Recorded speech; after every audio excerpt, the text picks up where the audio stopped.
SD, Bu. SD Penari ya. Oke, luar biasa. Sukses Ibu menerapkan apa saja yang sudah didapat dalam program pendidikan guru penggerak. Baik, menuju perubahan. Luar biasa. Menyenangkan menuju perubahan. Nah, saya pengen lagi dong respon dari ini, maksudnya Bapak ya, maaf nih, Pak Harun Zen. Harun ya? Iya, Bu. Oke, nah gimana tuh Pak? Oh ya, Assalamualaikum warahmatullahi wabarakatuh. Tadi saya buat sudah cukup baik, Bu. Pertama, saya di sekolah saya sekarang baru mendapatkan bantuan DAP, artinya perhatian dari pemerintah pusat terhadap sekolah saya sekarang ini luar biasa, dan tidak tanggung-tanggung. Hampir semuanya bangunan itu dapat bantuan. Oh, yang di Romba itu ya Pak ya? Ya. Kemudian juga yang kedua, perhatian dari pemerintah juga, seperti kesempatan untuk mendapatkan mengikuti CGP ini sebuah juga kesempatan juga untuk sekolah bisa mengembangkan kurikulum terbaru, dan tentunya kita tidak kalah dari sekolah-sekolah lain tentunya. Artinya kita berharap pendidikan di daerah maupun di kota dimanapun dia berada di Indonesia ini bisa disamaratakan, mungkin seperti itu, Bu. Bapak di jenjang apa dan di mana? Saya di SMP 4 Pemuko-Muko di Bantal, Bu. Oke, Masya Allah. Sukses Bapak. Iya, untuk dak tahun ini tuh ya nggak ada rehab ya, tapi pemugaran semua itu ya Pak ya. Iya, Bu. Oke, sukses Bapak. Ya, Bu. Insya Allah juga akan berdampak untuk anak-anak kita, dan nanti tentunya dengan program-program yang luar biasa yang bisa Bapak temenin anak-anak hebat, karena tadi salah satu program dari pemerintah untuk menyukseskan IKM ini melalui program pendidikan guru penggerak. Oke, sip. Terima kasih Bapak. Ya, Bu. Oke, saya ke Pak Dio boleh? Pak Dio Afiko. Boleh dibuka mikrofonnya Bapak?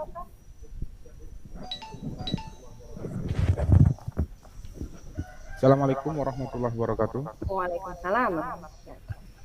Baiklah, perkenalkan saya Dio Piko dari CGP dari Lebong, SMPN 12.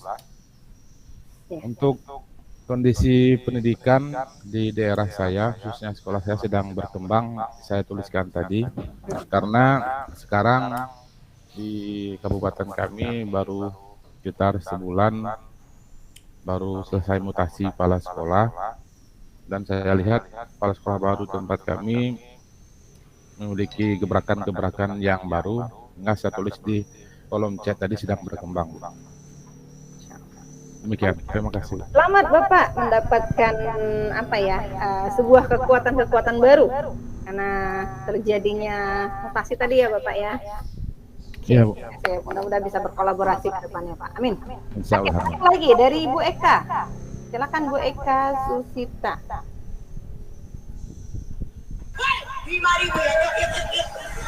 Baik Bu, terima kasih. Jadi bagaimana kondisi pendidikan? Gimana Bu? Lagi di mana? Ramai sekali. Oh iya, ini lagi di rumah Bu.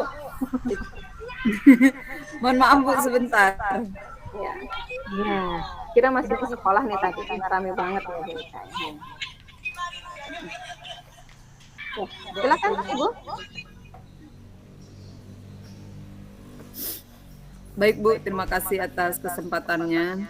Menurut saya kondisi pendidikan di daerah saya pada saat ini sudah berjalan cukup baik secara umum, baik itu di sekolah-sekolah maupun dari dinas pendidikan itu sendiri. Cuma kedepannya harapan saya mungkin lebih dari dinas pendidikan ini lebih banyak lagi kebijakan-kebijakan baru, terutama untuk mensupport CGP ini Bu. Kayaknya kami ini memang berjalan sendiri gitu. Tidak ada sama sekali ditanya aja enggak gitu loh Bu.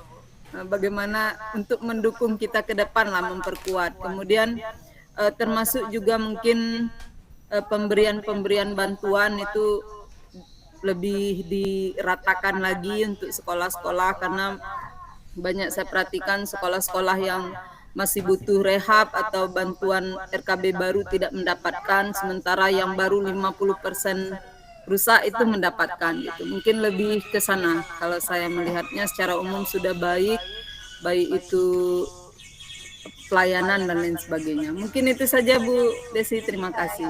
Terima kasih Bu Eka. Ya, izin saya merespon dulu ya Bu Eka. Bu Eka, kalau bantuan-bantuan seperti itu saat ini seperti nanti kita tanya sama Pak Dio tadi, bahwa ya Pak Dio ya Pak, bukan siapa tadi yang dapat bantuan yang lupa Pak. Nah itu teman-teman biasanya itu diusulkan melalui data Dapodik. Kalau pengalaman saya itu biasanya diusulkan melalui Dapodik Bu Eka. Jadi memang terkadang itu kondisi sekolah yang mengusulkan sendiri melalui aplikasi Dapodik. Jadi kalau kita rajin-rajin mengakses Dapodik dan mengakses memasukkan data-data ke sana, insya Allah nanti pemerintah pusat akan melihat kita nih, nah gitu. Nah kalau untuk ini teman-teman, mari kita bangun bahwa teman-teman kemarin sudah menyusun visi misi sebagai guru penggerak. Mari Bu Eka dan teman-teman semua kita luruskan niat kembali. Kita mengikuti program pendidik guru penggerak ini dalam rangka apa sih gitu. Itu Bu Eka ya. Dan teman-teman semua semangat tentunya. Memang iya. Apa ya, stakeholder itu butuh melirik kita lah istilahnya. Tapi dari sisi-sisi yang lain insya Allah nanti bisa kita kuatkan. Nah Bapak Ibu semua, terima kasih atas responnya. Di sini saya akan mengajak Bapak Ibu semua untuk naik lagi.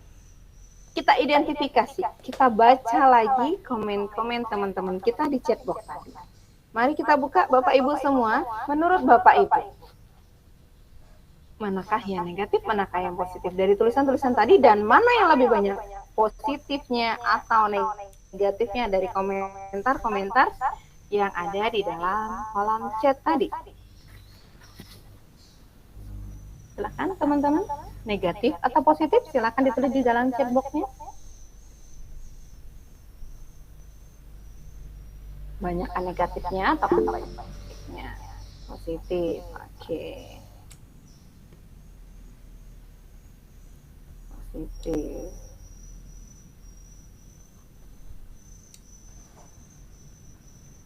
Oke, banyak positif.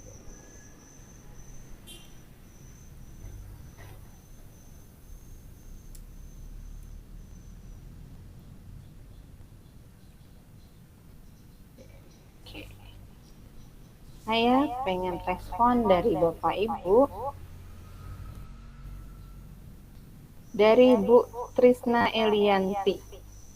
Silakan Bu Trisna dibuka mikrofonnya.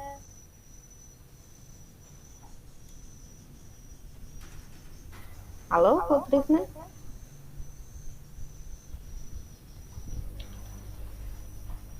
Ada Bu Trisna?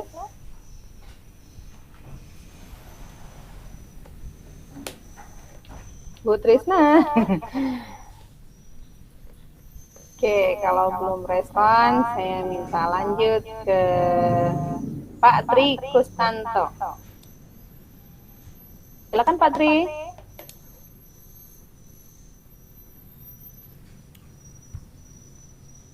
Halo Pak Tri. Ada juga sama Bu Maria aja deh, Bu Maria yang terlihat di layar kaca saya. Bu Maria Yunita, silakan nih. Baiklah, Assalamualaikum warahmatullahi wabarakatuh. Waalaikumsalam warahmatullahi wabarakatuh. Terima kasih kesempatannya Bu Desi. Menurut saya di sini banyak yang positif Bu dari tulisan tadi, karena banyak sudah menuliskan berusaha untuk maju, berkembang, ada yang kondisi perlu perubahan, hanya beberapa saja yang menyampaikan seperti itu. Yang negatifnya seperti tadi sarpras, minimnya sarpras. Tapi secara keseluruhan sudah lebih banyak berpikir ke arah yang positif Bu. Mungkin itu saja Bu, terima kasih. Baik, terima kasih kembali Bu. Alhamdulillah. Dari analisisnya Bu Maria dan teman-teman di dalam kolom chat tadi itu banyak yang positif. Nah, kalau Bu Tenti melihatnya dari mana Bu Tenti? Silakan Bu Tenti. Kenapa saya katakan tadi masih minim sarpras? Karena ada beberapa sekolah itu mereka memiliki keinginan untuk berkembang, terutama dalam hal proses pembelajaran. Namun di sana mereka terkendala dengan beberapa sarpras yang ada di sekolah itu tidak mendukung, bahkan tidak ada. Sebagai contoh saja, ada beberapa sekolah untuk melaksanakan proses pembelajaran saja, tetapi tidak semuanya Bu ya di Kabupaten Lebong ini masih ada yang tidak mencukupi tempat duduk. Itu kan artinya ada beberapa hal yang tidak bisa kita pandang positif semua, ada yang negatif yang perlu dilakukan perubahan ke depannya bagi pemerintahan daerah. Mungkin itu Bu yang perlu saya sampaikan. Terima kasih. Terima kasih Ibu. Nah, kalau dari Ibu menilai pandangan melihat dari chatbox tadi yang di dalam kolom chat, dari hasil analisis Ibu yang paling banyak itu positif atau negatif? Menurut saya banyak yang positif karena di situ ada kata-kata yang keinginan untuk berkembang ke depan, masih berkembang, dan ada satu tadi yang saya lihat kalau kita pandang yang katakanlah maknanya yang negatif, bahwa itu tadi ada beberapa rekan-rekan yang menulis di chat itu jalan di tempat. Kalau jalan di tempat itu ya udah pasti ke arah negatif gitu, seperti itu. Kalau jalan di tempat, kalau menurut saya itu oke. Terima kasih Bu. Jadi banyaknya yang positif ya. Baik teman-teman semua, Bapak Ibu CGP hebat, Bapak Ibu pengajar praktik dan Bapak Ibu Fasil, terima kasih yang sudah bergabung. Mohon maaf tadi kami membersamai teman-teman CGP hebat kita di jam-jam sholat Jumat. Oke, teman-teman semua, dari hasil yang Bapak Ibu chat tadi dan hasil pengutaraan kita tadi, ternyata kita melihatnya yang positifnya. Nah, yang positif di sinilah itu yang kita mengajak Bapak Ibu semua untuk mengapa sih kita sebenarnya berpikir positif dan berpikir pada kekuatan kita, ataupun disebut dengan berpikirnya menggunakan pendekatan berpikir berbasis aset. Nah, Bapak Ibu, mengapa sih kita harus penting menggunakan pendekatan berpikir berbasis aset ini? Silahkan yang mau berkomentar terhadap pertanyaan nomor 1 dulu. Mengapa penting kita menggunakan pendekatan berpikir berbasis aset? Silahkan, Bapak atau Ibu yang menjawab. Silahkan Bu Zi. Baik Bu, bagi saya kita perlu sekali kita menggunakan pendekatan berpikir berbasis aset, karena di situ pertama kita harus mengubah paradigma mindset kita. Jadi dengan mengubah paradigma mindset kita, otomatis kita tidak akan melihat masalah, tantangan, atau kekurangan yang kita miliki. Melainkan kita melihat kita bisa memaksimalkan semua potensi atau aset yang kita miliki untuk melakukan perubahan, terutama jadi cara pandang kita, paradigma kita pun akan berubah. Insya Allah dengan sesuatu, kalau cara berpikir mindset kita sudah positif, insya Allah kita juga akan mendapatkan positif, terlebih dengan adanya kolaborasi dari stakeholder yang ada dalam memaksimalkan aset yang dimiliki. Terima kasih Ibu. Insya Allah, luar biasa. Terima kasih Bu Riza. Nah, teman-teman semua, siapa lagi nih yang mau berkomentar? Karena tadi kita suruh mindset nih, kata Ibu. Oke, teman-teman yang lain boleh? Bapak atau Ibu? Oke, Pak Junaidi, silakan Bapak. Terima kasih atas kesempatan yang diberikan pada saya. Jadi pertanyaannya, mengapa penting kita menggunakan pendekatan berpikir berbasis aset? Yang pertama, kita manusia diberikan akal dan pikiran oleh Tuhan, itu adalah senantiasa untuk berpikir untuk kemaslahatan umat manusia. Yang kedua, kita punya lingkungan, baik lingkungan biotik dan abiotik ya. Maka lingkungan itu harus ditata, diatur untuk kebaikan. Kalau di dalam agama Islam, manusia itu adalah khalifah untuk mengatur bumi ini supaya bisa ditata dengan baik untuk mencapai kebahagiaan baik yang dunia maupun kebahagiaan akhirat. Nah, kalau kita lihat di sekolah itu adalah tempat pembelajaran. Anak diajarkan, dipembelajarkan Yang pertama lingkungan keluarga terutama dulu. Yang kedua baru sekolah. Maka kita sebagai pendidik, sebagai guru yang kita, apalagi kita sudah mengetahui bagaimana visi misi guru penggerak itu, peran, maka berpikir berbasis aset ini sangat penting untuk mencapai tujuan satuan pendidikan atau tujuan sekolah sesuai dengan visi sekolah, misi sekolah, dan tentunya kita meningkatkan mutu pendidikan yang ada di sekolah sehingga sekolah itu bisa bersaing tidak saja tingkat lokal, daerah, provinsi, tapi nasional, bahkan harus kompetitif di dunia internasional. Jadi menurut saya seperti itu. Terima kasih. Baik, terima kasih, luar biasa Pak Junaidi, keren banget nih. Baik, Bapak Ibu semua, nah ini masih ada Pak Edi, silakan Pak Edi yang untuk Pak Edi. Oke, baik, terima kasih Bu Desi. Saya Murahedi dari SMA Negeri 6 Muko-Muko. Kebetulan kami satu PP nih sama Pak Junaidi dan Bu Rea. Masya Allah. Ya, jadi mengapa kita menggunakan pendekatan harus berpikir aset gitu ya? Jadi menurut saya kemajuan ataupun tujuan sekolah itu akan tercapai apabila dia memiliki modal yang cukup baik gitu ya. Modal inilah yang disebut sebagai aset. Jadi untuk mencapai visi dan misinya supaya tercapai dengan baik, kita harus memiliki modal. Modal yang pertama itu adalah manusianya gitu. Kalau manusianya semuanya memiliki kompetensi yang baik, juga dari sistem dari segi pengajar, siswa, terus semua warga sekolah memiliki visi yang sama, tentu akan tujuan sekolahnya akan tercapai dengan baik. Itu gunanya kalau kita berpikir harus berpikir berbasis aset. Jadi tujuan itu akan tercapai apabila aset atau modalnya baik, seperti itu, Bu. Oke. Juga dengan modal-modal yang lain seperti finansial, sosial budaya, fisik, semuanya seperti itu. Terima kasih, Bu. Terima kasih Pak Edi. Pak Edi, berapa orang di sana? Suaranya bergema. Ada suara televisi, Bu. Oh, ya. Aman ya Pak Edi di dalam SMA 10 Muko-Muko itu yang dari daerah mana ya? SMA 6, Bu. Oh, SMA 6.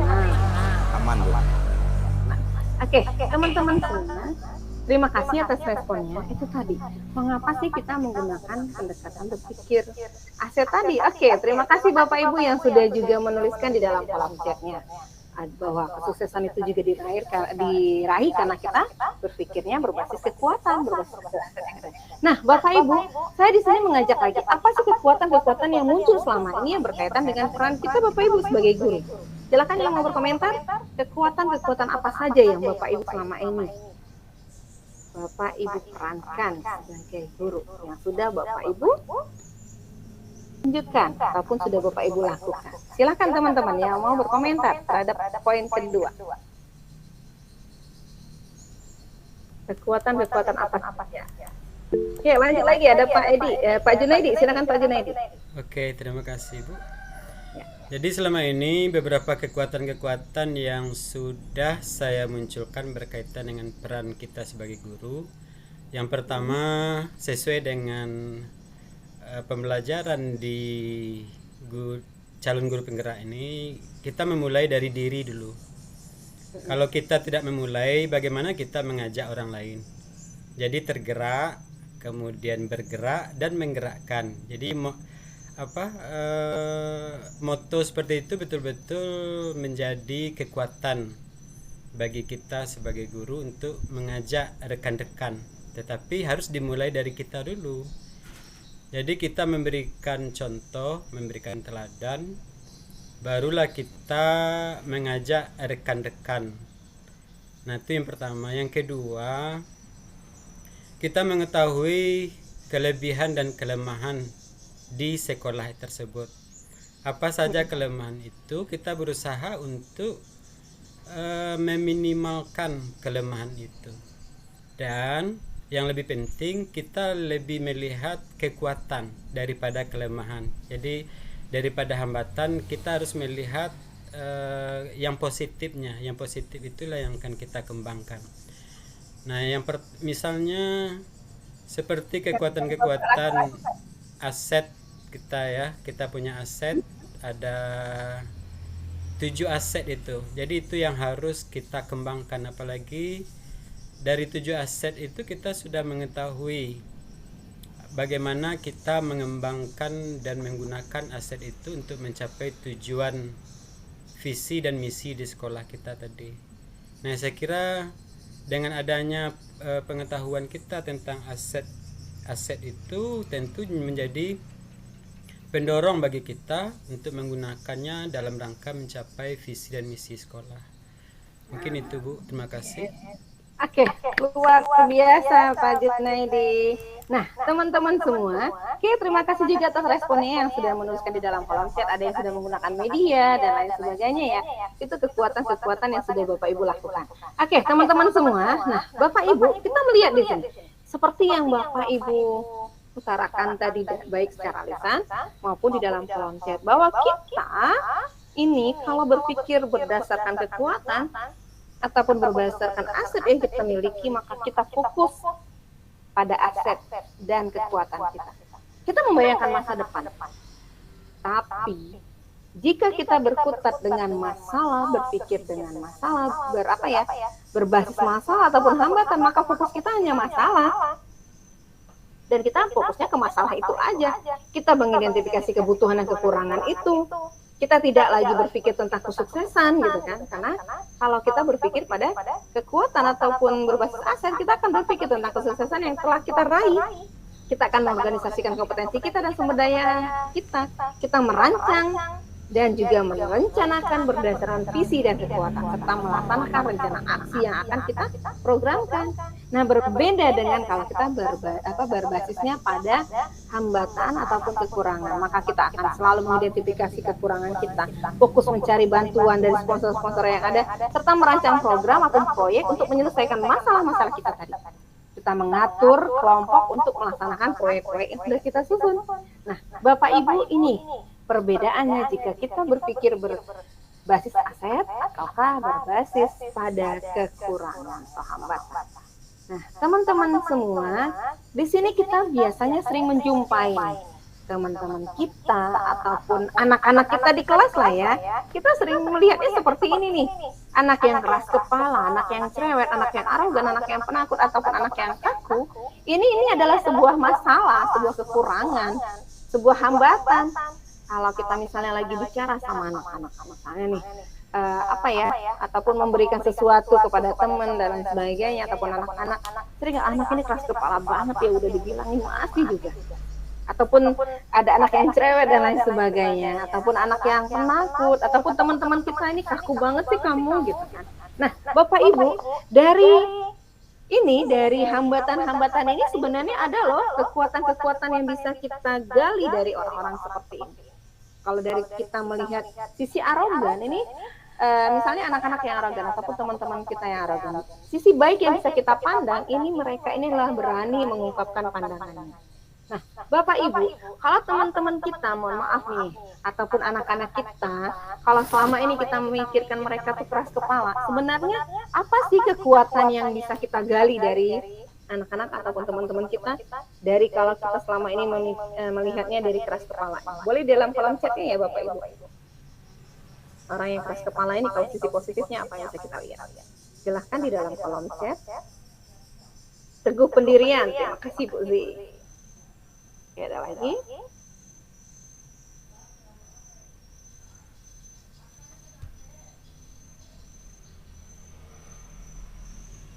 Gigih dalam lahir, ya, konstan percaya diri. Oke.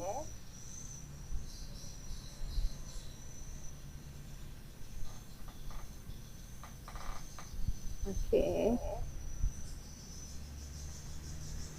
Oke.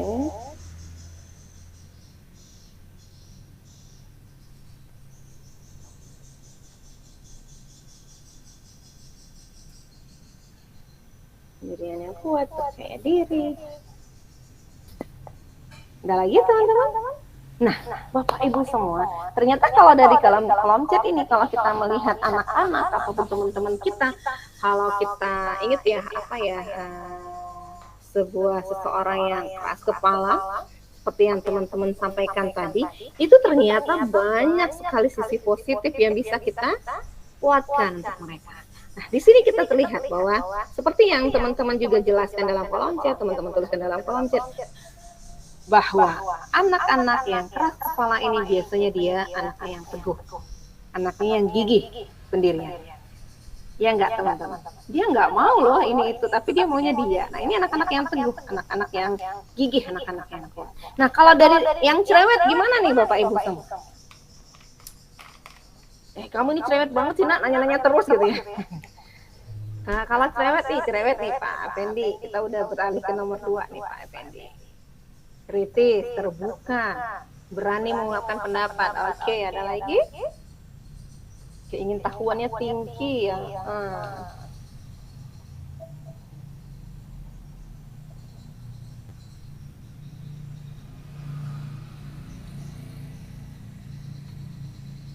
Kritis, komunikasi, memiliki banyak solusi. Keren banget. Kreatif, kritis, rasa ingin tahu yang tinggi. Iya, ternyata Bapak Ibu sisi positifnya banyak yang bisa kita lihat. Iya, Pak Edi berani menyampaikan pendapat dan orangnya perhatian ya, Pak Edi ya. Kalau orang-orang kreatif kan berarti dia perhatian, berani mengeluarkan pendapat gitu ya. Nah, di sini kita lihat pandai mengeluarkan isi pikiran pun pendapat, suka berkomunikasi nih anaknya. Oke, teman-teman semua, kita lihat yang penakut. Nah, kalau penakut gimana ya sisi positif yang bisa kita gali? Penakut. Kira-kira kalau penakut ini anak-anaknya kenapa?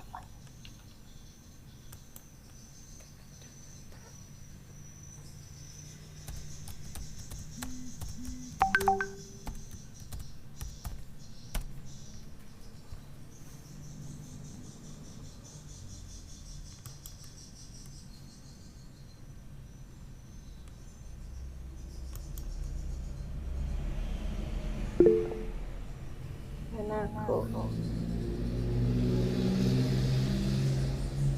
Ya, hidup dulu. Hati-hati, penurut, patuh. Hati-hatinya tinggi. Oke, kita terkadang kan ngomong ya sama anak, kamu ini penakut banget sih untuk maju ke depan aja gitu. Ataupun sering-seringnya teman-teman juga gangguin gitu ya. Nah, Bapak Ibu, anak-anak yang kayak ini luar biasa loh. Dia juga adalah anak-anak yang waspada, anak-anak yang berhati-hati. Nah, teman-teman semua, kalau kaku, kira-kira gimana nih? Kaku. Misalnya nih, temennya Pak Edi bilang, Pak Edi itu kaku banget ya orangnya gitu. Nah, maksudnya kaku ini gimana nih? Sebenarnya ada loh sisi positif yang bisa kita kuatkan dari kaku tadi. Jujur, idealis, konsisten, mawas diri ya apalagi nih, pandangan jauh ke depan, tenang, idealis, oke. Tahu arah, wah, luar biasa nih. Iya, Bapak Ibu semua, terima kasih atas responnya. Nah, benar nih yang seperti teman-teman sampaikan, bahwa dia suka dengan keteraturan dan kehati-hatian. Juga suka dengan teratur yang dapat diprediksi. Nah, Bapak Ibu, di sini kita juga sebagai ibu-ibu ya, terkadang kita tuh asal keceplosan ya gitu ya teman-teman ya.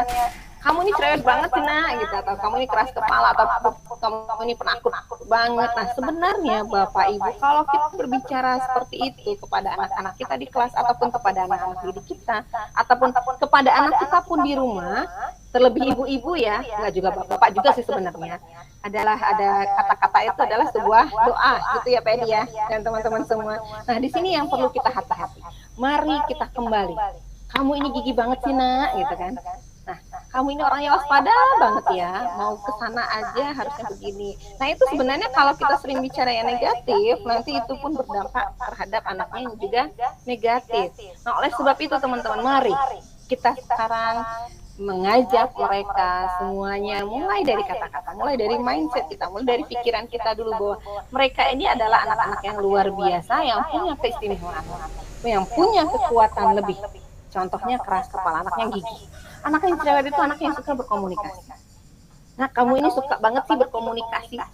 Jadi kan anaknya apa ya, lebih enak nih dengernya daripada kita nyampe, kamu ini cerewet banget ya, nanya terus gitu kan. Nah, seperti itu nggak teman-teman? Nah, jadi di situnya hati-hati cerewetnya itu gitu ya. Jadi itu terkadang negatifnya itu yang kita nggak enak gitu. Anak-anak juga akan nanti berdampak juga ke dirinya dan juga nanti bisa disampaikan. Nah, mari teman-teman kita sekarang ubah mindset kita untuk berbasis aset. Oke, Bapak Ibu semua, di sini kita lihat ada contoh nih berbasis pada kekurangan ataupun masalah. Contohnya seperti ini.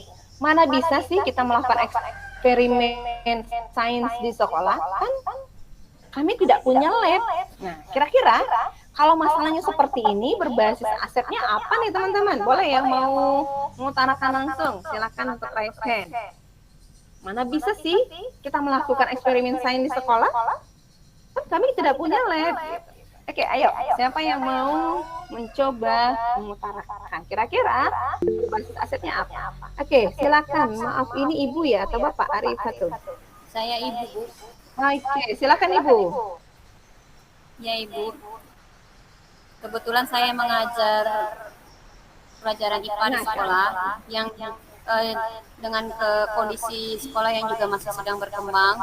Labor kami itu sangat darurat sekali. Jadi tidak memungkinkan anak-anak diajak untuk belajar di labor karena keramiknya pada pecah-pecah, takut luka nanti anak-anaknya. Terus alat-alat labor juga tidak memadai, tidak ada yang lengkap satupun. Nah, jadi saya mengakalinya untuk setiap pelajaran yang sub materi yang memerlukan praktikum supaya murid saya itu punya gambaran secara kontekstual realnya dalam setiap materi yang membutuhkan praktek. Nah, jadi pertama saya melihat lingkungan di sekitar, apa yang bisa saya manfaatkan. Pernah saya ajak keluar saja di sekitar ruangan kelasnya sampai ke lapangan itu. Kemudian disuruhlah menjadi peneliti kecil, ya meneliti di sekitar alam sekitar, mana biotik, mana abiotik, terus ketergantungan antara biotik dengan abiotik seperti apa.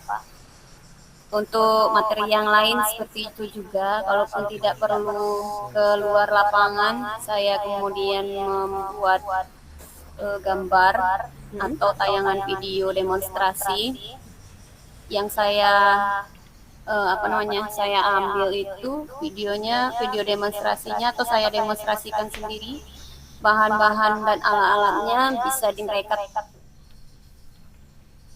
temukan di sekitar lingkungan mereka sendiri. Bahkan yang saya berikan nilai plus bagi mereka yang bisa membuat atau menciptakan produk berasal dari bahan-bahan bekas atau barang-barang bekas yang mereka temukan di sekitar lingkungan mereka. Jadi untuk saya mengakali kekurangan atau hambatan ini, saya memanfaatkan apa yang ada di sekitar lingkungan sekolah dan di sekitar lingkungan tempat tinggal murid saya. Itu aset kekuatannya, Bu. Luar biasa. Terima kasih, Ibu. Ya, Baik, kita masuk yang kedua, teman-teman. Tadi teman-teman di dalam kolom chat juga memanfaatkan lingkungan alam terkambang nih kata Bu Eka. Begitu juga Bu Arita. Nah, teman-teman, di sini kita lihat ada yang soal yang kedua. Bahwa murid ini memang benci banget dengan sekolah dan tidak ada yang bisa saya lakukan untuk mengubahnya. Nah, kira-kira teman-teman berdasarkan kekuatannya, apa sih yang bisa kita lihat?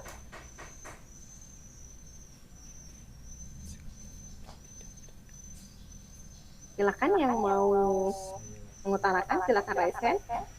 Murid ini benci banget sih dengan sekolah, tidak ada yang bisa saya lakukan untuk mengubahnya. Kira-kira kekuatannya apa yang bisa Bapak Ibu lakukan? Silakan yang mau mencoba untuk tekan tombol raise hand-nya.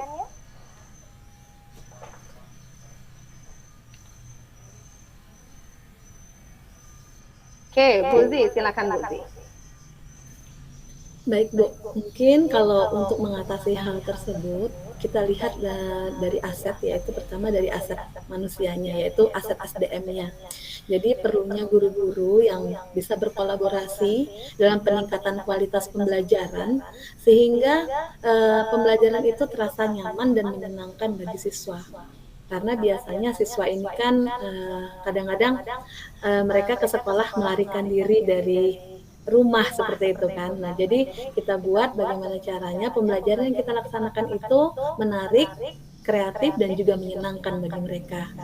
Dan juga mungkin kalau untuk aset ininya, aset fisiknya, mungkin kita juga bisa menambahkan tempat-tempat yang mungkin berdasarkan kesepakatan dengan anak-anak, bagaimana caranya membuat sekolah itu terasa sebagai rumah kedua bagi mereka.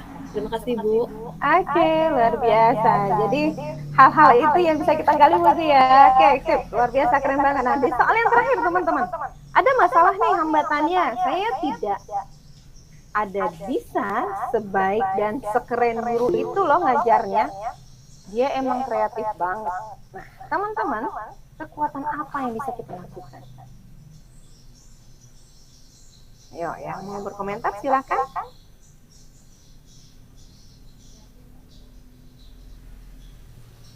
Silakan Bapak atau Ibu. Di poin ketiga, saya tidak ada bisa sebaik dan sekeren guru itu untuk mengajarnya. Dia emang keren dan kreatif banget. Ini Ibu ya, Febri Elvisa Putra. Bapak atau Ibu? Bentar. Bapak ya, silakan Pak. Boleh dibuka mikrofon ya Pak. Iya Bapak. Ya, silakan Bapak. Kalau menurut saya yang kasus yang ketiga ini yang nilai positif yang bisa kita angkat adalah bagaimana kita menjadikan teman kita yang tadi terlihat keren itu sebagai motivasi atau role model kita untuk lebih giat lagi dalam belajar, lebih giat lagi dalam mengupgrade diri, menambah kompetensi diri agar kita juga jadi lebih baik. Karena kadang memang kita butuh dalam tanda kutip kompetitor ya, agar kita lebih bersemangat dalam mengejar sesuatu. Karena biasanya kalau kita hanya fokus ke diri kita, apalagi fokus ke kelebihan kita saja, itu biasanya lalai nanti. Jadi sum'ah, jadi ria, gitu ya. Ya, jadi lebih bagus juga kalau ada motivasi untuk bertastabikul khairat, berlomba-lomba dalam kebaikan.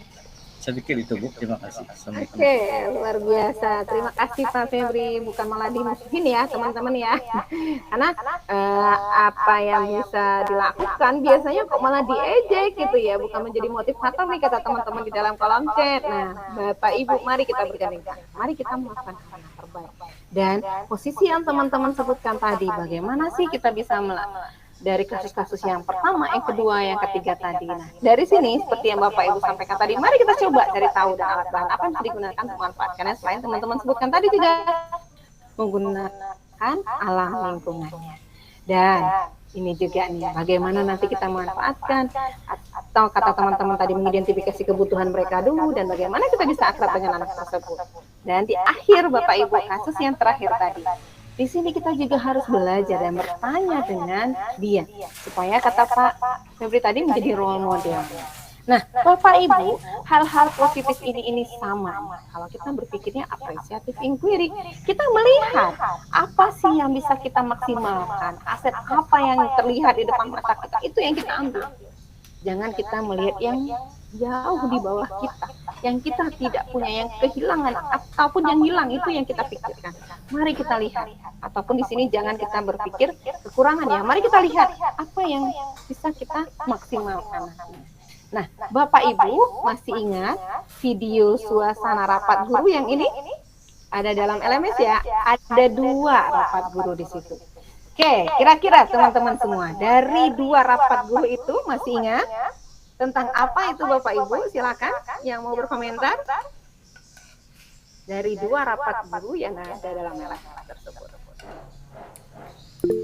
Oke, silakan Bu Zi. Kalau tidak salah, seingat saya yang satu itu pendekatan berbasis aset, yang satu lagi pendekatan berbasis kekurangan. Yang mana Ibu yang berbasis aset dan mana yang berbasis kekurangan? Itu kalau tidak salah itu ketika dia mau mengadakan acara apa ya, lupa saya itu, dan dia melihat perpisahan kalau tidak salah Ibu. Ya, Itu kalau tidak salah.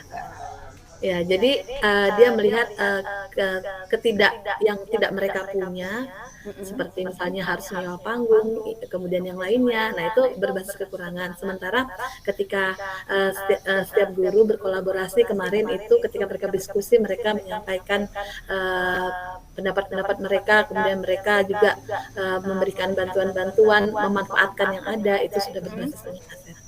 Nah, ternyata dia nggak punya loh ini itu. Akhirnya waktu di rapat yang kedua, apa yang digunakannya Ibu? Masih ingat? Kursi dan meja ya, itu menjadi panggungnya. Ingat kan? Iya. Oke, Bapak Ibu semua. Nah, ini tadi. Jadi ada dua ya, Bu Zi, perbedaan rapat di sana. Yang satu berbasis kekurangan, yang kedua berbasis aset. Mari Bapak Ibu kita lakukan, mari kita terapkan apa yang bisa kita kuatkan ataupun makna dari dua video tadi. Nah, teman-teman, di sini saya akan mengajak Bapak Ibu, ayo kita bergerak. Nah, karena kita sudah tergerak di sini, sudah bergabung dalam program pendidikan guru penggerak, mari kita bergerak. Silakan dibuka kameranya Bapak Ibu semua. Di sini kayaknya cuma 1, 2, 3, 4, 5, 6, 7. Hanya kita bertujuh aja nih. Silakan dibuka semua kameranya teman-teman hebat. Yang nyambi-nyambi yang sambilan ya. Silakan dibuka semuanya Bapak Ibu kameranya. Saya akan mengajak Bapak Ibu bergerak. Oke, saya pernah di kelas ini ya yang ada dua gerakan tangan kanan dan tangan kiri. Belum? Belum ya? Belum. Oke, makasih Bu Tenti. Bapak Ibu silakan dibuka kameranya. Teman-teman, terima kasih atas responnya Bapak Ibu yang sudah buka kamera. Saya punya dua gerakan tangan kanan dan tangan kiri. Jadi tangan kanan ini nanti ada 1, 2, ada dua gerakan ke atas dan ke bawah. Oke, gitu ya. Ke atas dan ke bawah. Bentar. Saya kayaknya kalau pakai background nggak kelihatan. Saya ganti background. Tangan kanan tadi dua gerakannya yaitu ke atas dan ke bawah. Gini ya, 1, 2. 1, 2. Oke, nggak apa-apa ya terkendala sinyal. Tapi nggak semua terkendala sinyal kan, karena tadinya 6 orang. Oke, gini ya, 1, 2. Nah, ini tangan kanan. Kita coba teman-teman. 1, 2, 1, 2, 1, 2. Oke, kita lanjutkan kiri. Nah, tangan kiri ini ada 3 gerakan. 1, 2, 3. Duanya ke samping ya. Oke, ya. 1, 2, 3. Bisa kita coba ya. 1, 2, 3. 1, 2, 3. 1, 2, 3. 1, 2, 3. Kita coba kedua tangannya. Ingat tadi yang kanan 2, yang kirinya 3. Oke, siap ya. 1, 2, 3. 1, 2, 3. Ke bawah, 3-nya ke bawah Pak Afendi.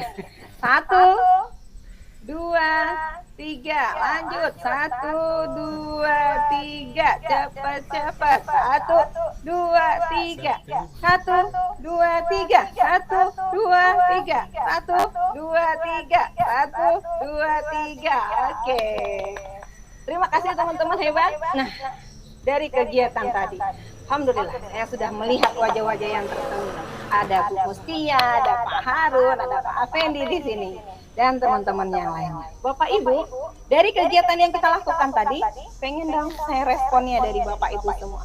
Apa yang sudah Bapak Ibu lakukan tadi? Bagaimana responnya? Silakan teman-teman tekan tombol respon. Apa yang sudah kita lakukan tadi? Oke, silakan Bu Tenti. Dari kegiatan yang sudah kita lakukan dari saat ini beberapa detik, pertama yang saya rasakan adalah mendapatkan kekuatan baru, yaitu perasaan ngantuk hilang, kemudian memunculkan semangat baru, dan kemudian bisa juga apa namanya itu pembaharuan pemikiran gitu. Oke, baik, terima kasih Bu Tenti. Baik, Bapak Ibu yang lain boleh? Silakan. Oke, silakan Bu Mutia Ningsi. Baik, Assalamualaikum warahmatullahi wabarakatuh. Waalaikumsalam warahmatullahi wabarakatuh. Dari kegiatan yang sudah kita lakukan tadi, kita melatih konsentrasi, Bu. Jadi antara keseimbangan kanan dan kiri. Jadi karena perintahnya berbeda-beda, jadi melatih untuk kita untuk lebih konsentrasi untuk pembelajaran berikutnya. Itu aja, Bu. Oke, baik. Terima kasih Bu Mustia. Nah, di sini ada Pak Edi nih. Pak Edi bilang satu irama dalam langkah yang berbeda. Maksudnya gimana tuh Pak? Silakan Bapak. Oke, terima kasih Bu. Ini PP nimbrung boleh Bu ya? Oh, Bapak PP ya? Oh gitu. Boleh kan? Oke, nggak apa-apa. Gimana nih Pak? Nah, tadi kan gerakannya berbeda Bu. Kanan kiri. Satu dua gerakan, satu tiga langkah. Tapi iramanya sama Bu. Jadi artinya walaupun irama kita sama, tapi langkah kita bisa berbeda. Gitu.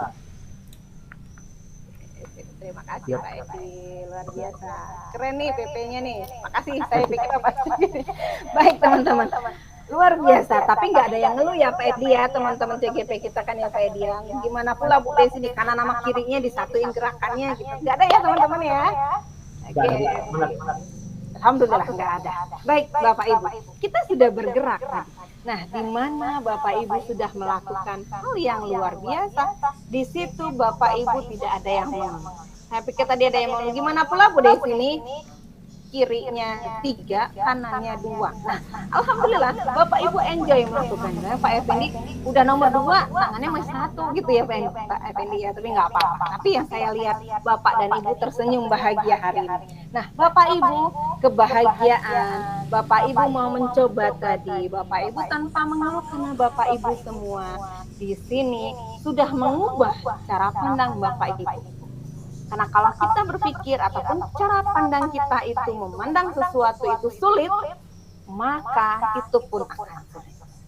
Tapi jika kita sudah mengubah cara pandang kita itu sesuatu yang baik, sesuatu yang menyenangkan, maka sesuatu itu pun akan berubah menyenangkan. Nah, oleh sebab itu Bapak Ibu, mari kita ubah cara pandang kita terhadap sesuatu tadi. Jangan kita buat sulit. Maka kalau kita buat sulit, itu pun akan sulit. Tapi insya Allah kalau kita mengubah cara pandang kita itu menjadi baik ataupun positif, maka sesuatu itu pun akan berdampak baik untuk kita. Oke, teman-teman semua, tapi insya Allah dalam room ini semuanya sudah mengubah cara pandangnya dengan yang terbaik. Nah, Bapak Ibu semua, di modul 3.2 ini kita bertujuan untuk memberikan paradigma berpikir positif. Ini nanti. Berpikir positif untuk dapat mengembangkan potensi sekolah kita. Kalau kita berpikir bahwa di sekolah kita itu nggak ada nih Bu Desi yang bisa dikembangkan, karena begini, maka itu pun akan juga sulit kita lakukan. Tapi bagaimana kalau kita berpikir positif? Bagaimana sekolah itu nanti bisa kita maksimalkan potensi-potensi yang ada. Modul 3.2 ini juga menjadi penguat sekaligus tempat Bapak Ibu latihan mengaplikasikan konsep berpikir positif tentunya dari teman-teman CGP yang sudah terbangun dari paket modul 1 dan paket modul 2. Nah, bagaimana mindset di paket modul 1 dan bagaimana Bapak Ibu melaksanakan pembelajaran yang berpihak pada anak-anak itu di paket modul 2. Kalau Bapak Ibu berpikirnya itu sulit, maka akan sulit. Tapi mari kita fokus untuk berlatih ke konsep berpikir positif. Insya Allah semuanya pun akan positif dan menjadi lebih baik.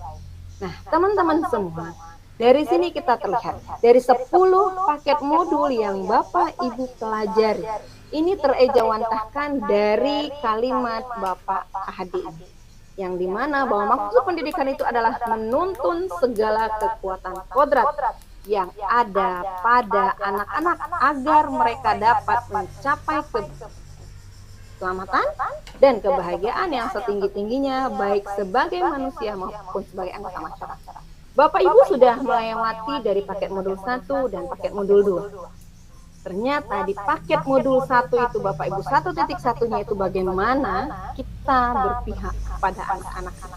Apa sih anak-anak itu? Dan di paket modul 1 juga 1.2 bagaimana menjadikan dia manusia yang luar biasa. Di 1.3 ini bagaimana caranya mencapainya. Di 1.4 mereka ini bagaimana anak-anak itu tadi. Nah teman-teman, di paket modul 2 baru kita melihat kodrat anak ini loh, apa yang harus kita lakukan, bagaimana kita mendampinginya, dan di 2.2 cara mencapai keselamatan dan kebahagiaan. Serta di 2.3 ini cara kita menuntun Bapak Ibu. Nah di 3.1 maksud pendidikan itu sendiri. Di modul ini kita melihat kekuatan-kekuatan apa yang bisa kita maksimalkan dari diri kita, dari anak-anak kita, dari komunitas kita ataupun dari sekolah kita, yang nantinya kita akan menyusun program-program yang berdampak pada anak dan siap mengajak anak-anak kita untuk terjun menjadi anggota masyarakat. Nah ini ada di paket 3.3, ada di modul paket ketiga yaitu 3.3. Nah Bapak Ibu, jadi dari 10 modul ini terjawantahkan dari kalimat yang luar biasa ini teman-teman. Oke, kalau lupa mari kita flashback kembali. Paket modul 1 tentang apa ya? Paket modul 2 tentang apa ya? 3.1 insya Allah masih ingat karena baru 2 minggu yang lalu. Nah sekarang kita berdasarkan kekuatan. Mari kita fokus pada kekuatan-kekuatan ataupun tentang disiplin positif. Bapak Ibu semua, bagaimana praktek-praktek baik di sekolah Bapak Ibu tentang pengembangan komunitas yang berbasis aset. Dari karakteristik PKBA, bagaimana di sekolah Bapak Ibu mempraktikkan dialog berkelanjutan yang terjadi sekaligus mendorong perilaku yang menghargai keragaman antar warga sekolah demi masa depan anak-anak. Bagaimana juga warga sekolah memperkuat komitmen, bagaimana mendorong perencanaan, dan juga sekolah bisa fokus pada pembangunan sumber daya yang tersedia. Bagaimana nanti sekolah mewujudkan visi sebagai perwakilan dari cita-cita.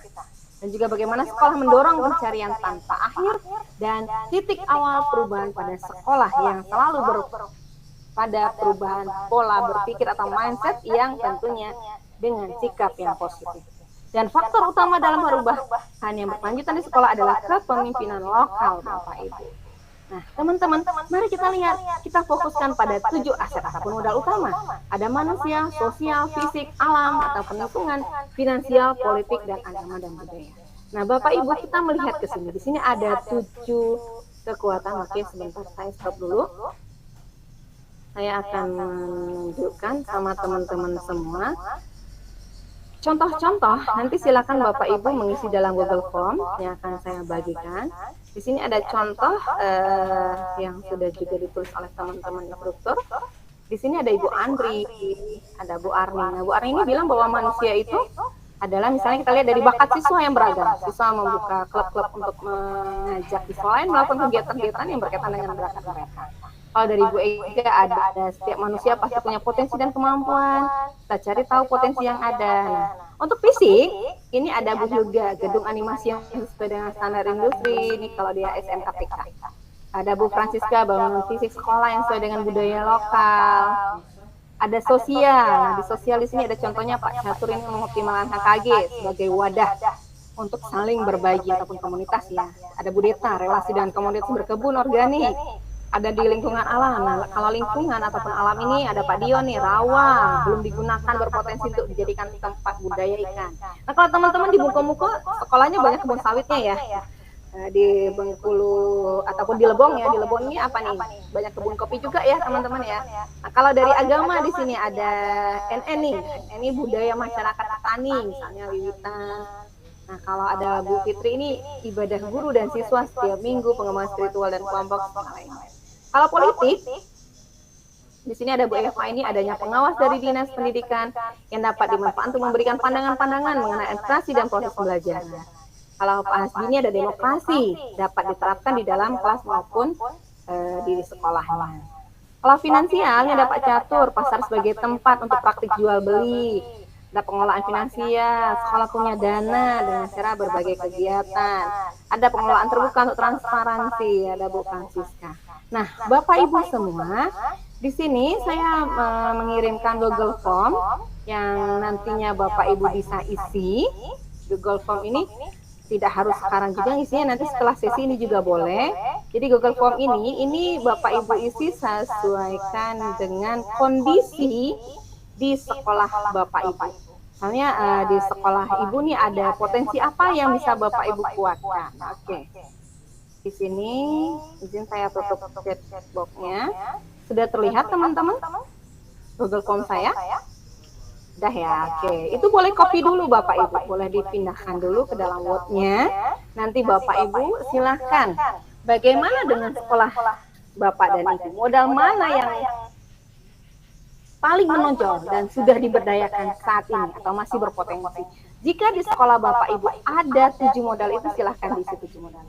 Jika hanya 2 ataupun 3, silahkan. Jadi yang lainnya boleh di-nolkan. Ditulis angka 0, jadi dia akan bertambah ke link berikutnya. Paham ya teman-teman semua ya? Nanti silahkan diisi setelah sesi ini. Nah, Bapak Ibu, di sesi ini nanti kita boleh tanya jawab nih, insya Allah kita ada beberapa menit ke depan, dan direfleksi. Nanti saya pun akan berikan link refleksi yang juga bisa Bapak Ibu tuliskan di dalam kolom chatnya. Di sini refleksinya, apa saja hal-hal yang berubah dari paradigma Bapak dan Ibu sudah mengikuti sesi ini. Bagaimana kesiapan Bapak Ibu mengelolanya? Dan komitmen sederhana apa yang akan Bapak Ibu lakukan setelah sesi ini. Nah, nanti Google Form ini langsung ke Buyu nih, ke pengembangan modul kita. Tapi di sini saya pengen dong responnya yang pertama. Silahkan Bapak Ibu menekan tombol responnya. Saya minta apa saja hal-hal yang berubah dari paradigma Bapak dan Ibu setelah mengikuti sesi ini bersama saya siang hari ini. Silahkan teman-teman. Oke, silahkan Bu Tenti.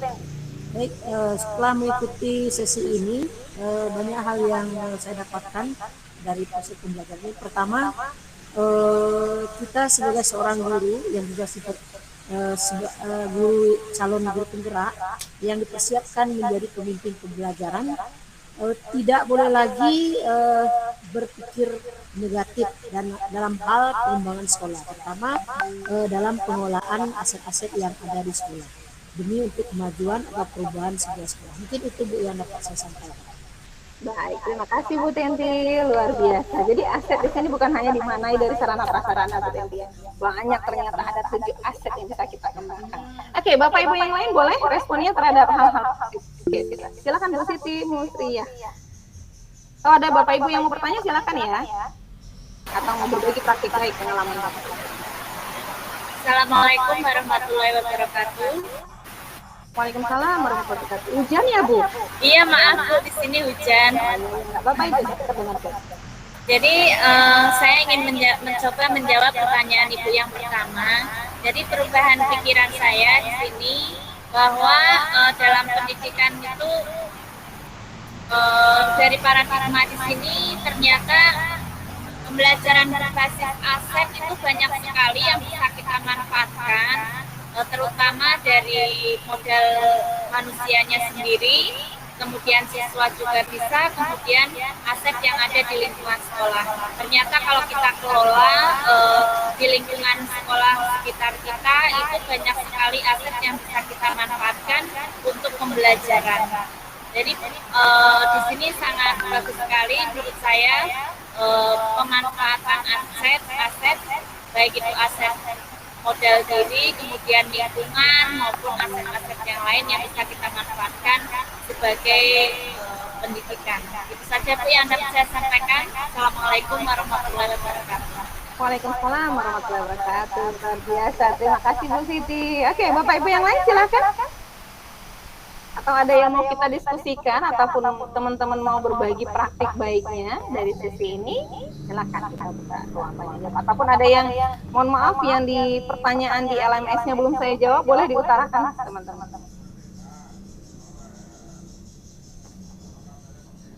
Saya dalam LMS-nya belum terjawab sama saya. Oke, silakan Bu Siti.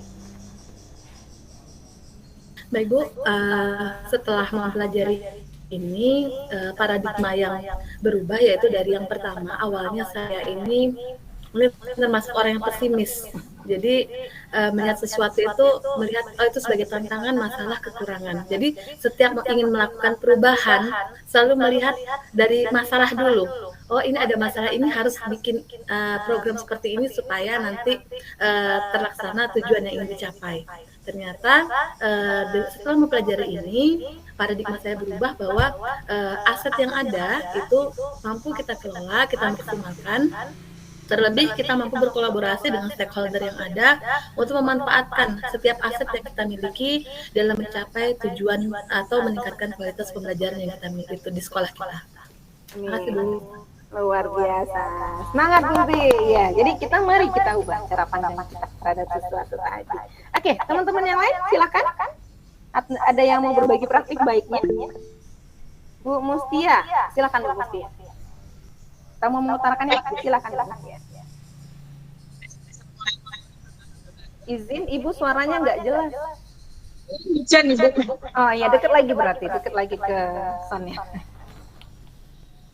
Jadi setelah mempelajari modul ini, harapan saya yaitu bisa menjadi seorang guru yang mampu menuntun siswa untuk lebih kreatif tentunya, kemudian bisa untuk pemetaan belajar siswa sehingga siswa itu belajar sesuai dengan minat dan bakatnya, kemudian menciptakan ekosistem belajar dengan melakukan pemetaan aset dan kekuatan yang dimiliki oleh diri sendiri dan oleh sekolah yang ada tempat kita mengajar. Itu dari saya. Assalamualaikum warahmatullahi wabarakatuh. Waalaikumsalam warahmatullahi wabarakatuh. Luar biasa. Jadi ternyata Bapak Ibu, aset kita di sekolah itu luar biasa ya.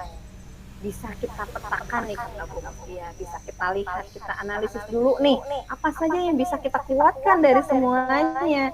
Dan itu yang menambah penyemangat kita. Tadi teman-teman, supaya kita tetap semangat dalam mendampingi anak-anak hebat kita, dalam menuntun anak-anak hebat kita. Terima kasih teman-teman semua. Oke, baik Bapak Ibu, ada yang kita mau diskusikan dalam sesi ini, silakan. Ada yang mau masih masih ragu nih atau gimana? Silakan Bapak Ibu semua.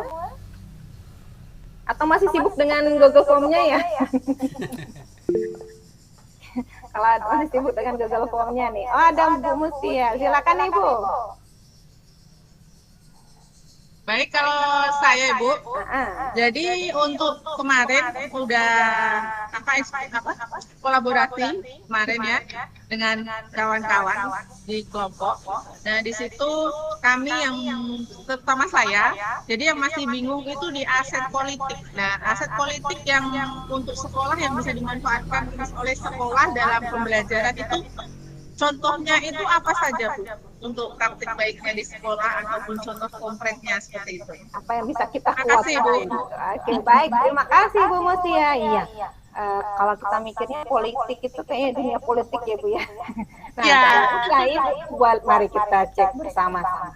Bapak Ibu, aset politik di sini. Ayo kita ngecek. Nah, anak-anak di sekolah Bapak Ibu, di sini kan ada contohnya kegiatan demokrasi. Oke, mohon maaf sebentar, yang terputus siapa ya? Biar nggak ada ini suara. Oke, baik. Nah, teman-teman di sini terlihat ya slide saya bahwa di sini ada contohnya dari demokrasi. Nah, kegiatan demokrasi ini apa yang bisa kita tonjolkan? Contohnya pada saat pemilihan ketua kelas itu di kelas kita. Kalau di sekolah misalnya pemilihan kegiatan panitia kegiatan dan lain sebagainya. Ini contohnya dulu. Nah, yang lainnya lagi ada menjalin hubungan dengan pengawas, dinas yang proaktif terhadap sekolah, kerjasama dengan dinas kabupaten, ataupun membuat MOU Bapak Ibu dengan puskesmas untuk melaksanakan penyuluhan semester dan lain sebagainya. Atau juga bisa menjalin kerjasama positif untuk mencerahkan kesadaran berpolitik sebagai warga negara yang menjunjung tinggi nilai-nilai demokrasi. Nah, ini biasanya teman-teman SMP, SMA, SMK udah mulai ya. Misalnya kerjasama dengan siapa. Nah, Bapak Ibu di sini juga Pak Catur ini memiliki hubungan erat dengan pemerintah setempat nih, yang dapat dijadikan partner atau kerjasama ya untuk menjalankan program-program sekolah. Nah, Bapak Ibu kita juga akan melihat bahwa ada regulasi pemerintah dalam meningkatkan mutu pendidikan. Misalnya kebijakan-kebijakan pemerintah gitu. Terlebih juga ada kebijakan tentang program pendidikan guru penggerak ini Ibu. Kita juga mampu berkomunikasi dengan tokoh-tokoh masyarakat. Ini bukan ke tokohnya ya, tapi ke programnya. Kalau tokoh nanti bukan ke manusianya, bukan ke orang, tapi ke program-programnya itu tadi. Nah, mungkin ini Bu Mulisti ya yang bisa saya contohkan, ataupun juga yang jelas dia berkaitan dengan kebijakan-kebijakan. Oke, baik, terima kasih Bu. Nah, di sini juga contoh-contoh yang lain tentang finansial. Finansial di situ bukan berarti dengan ini aja ya, Pak, dengan dana bos dan lain sebagainya. Banyak loh kegiatan-kegiatan lainnya. Contohnya seperti ini teman-teman, boleh diamati dulu. Di sini ada Bu Andrini dari Proses Partaboga, karena di SMKPK ya. Ada alumni yang kuliah dari Fakultas Ekonomi membantu sekolah untuk mengelola keuangan. Nah, dia membantu mengelola keuangan gitu. Nah, program kerjasamanya itu bisa dikaitkan dengan politiknya. Oke, ada pengelolaan finansial yang cukup handal, mengelola sumber daya manusianya juga, tapi ke program finansialnya. Jenis programnya itu bisa ke kegiatan ke politiknya. Oke, Bapak Ibu semua, ini dari contoh-contoh 7 modal utama tadi, dan ini bisa Bapak Ibu tuliskan juga di dalam Google Form tadi. Kira-kira di sekolah ataupun di daerah Bapak Ibu ya, di sekolah ya kita terima, di sekolah kita yang saat ini dari 7 modal itu yang kita kuatkan atau masih menonjol saat ini apa saja? Itu Bapak Ibu, mudah-mudahan bermanfaat di sesi sore hari ini. Ada lagi yang mau ditanyakan? Tidak ada? Oke, kalau nggak ada, Bapak Ibu semua, saya mohon maaf lahir dan batin atas kebersamaan singkat ini. Jika ada kata salah yang saya ucapkan, saya mohon maaf, dan kepada Allah saya mohon ampun. Bapak Ibu, di sesi hari ini, di sore yang luar biasa ini, saya minta Bapak Ibu semua membuka kameranya kembali, dan kita akan foto bareng dulu. Untuk Bu Yelvi juga laporan ke teman-teman. Oke, gimana nih? Ya, Pak Junaidi udah salam cintanya. Boleh nih, teman-teman maunya gimana nih? Boleh pakai salam cintanya atau apa? Boleh. Sip. Terima kasih Bapak Ibu. Jadi saya foto ya. Oke, 1, 2, 3. Udah terbuka semua? Oh belum. Baik, 1, 2, 3.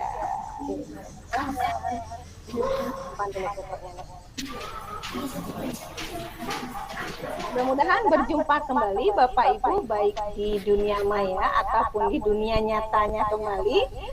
Dan insya Allah nanti kita akan berkolaborasi kembali dalam program-program yang lain. Dari saya Bapak Ibu, dan insya Allah teman-teman akan juga sukses mendapat gelar sebagai guru penggerak. Bapak Ibu fasilitator, Bapak Ibu pengajar praktik, terima kasih atas kebersamaannya yang luar biasa ini. Teman-teman kita semangat walaupun daerah muko-muko daerah Lebong sekarang sedang hujan. Bu Aisyah, Bu Betty, terima kasih atas kebersamaannya, dan Bapak Ibu pengajar praktik yang saya kenalan tadi sama Pak Edi dan teman-teman yang lainnya. Terima kasih atas kebersamaannya, dan saya akhiri. Tapi sebelum berakhir saya minta dong supaya berkah kelas kita ini ada yang ingin doa ya sebelum kita tutup. Silakan Bapak Ibu yang pindah banyak. Sekarang siapa nih Bapak boleh nih Pak Junaidi siap? Pak Jun? Pak Harun aja Bu. Mic-nya tutup. Oke. Pak Harun aja Bu, tolong Pak Harun. Pak Harun mana Pak Harun? Mana Pak Harun? Saya belum bertemu Pak Harun. Oke, silakan Pak Harun. Ya baik, terima kasih Pak Junaidi. Marilah kita akhiri pertemuan kita pada sore hari ini dengan sama-sama menutup doa. Doa penutup majelis, dan bagi yang muslim berdoa menurut agamanya. Berdoa dimulai.